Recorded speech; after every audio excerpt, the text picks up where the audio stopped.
In order to cut down the damage caused by the ischemic stroke, we now have two powerful treatments.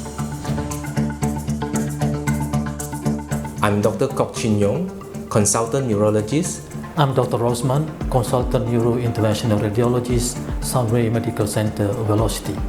Acute ischemic stroke occurs when blood clot blocks the main blood vessel in the brain, depriving the brain tissue of nutrient and oxygen.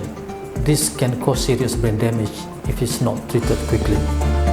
The second type of stroke is hemorrhagic stroke.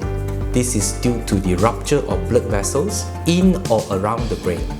The most common stroke symptoms consist of arm or leg weakness or numbness, facial drooping, difficulty speaking, as well as blurring of vision.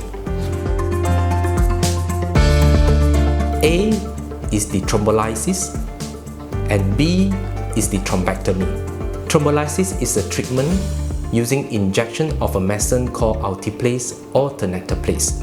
This medicine is capable to dissolve the clots that block the blood vessels.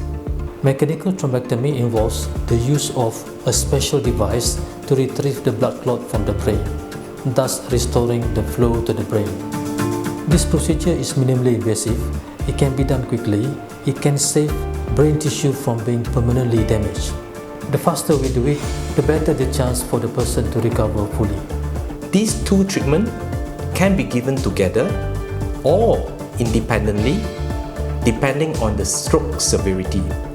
Remember, if you suspect a stroke, please go to the nearest hospital with this facility so that you can stand a better chance to receive these specialized treatments, and most certainly within 4.5 hours.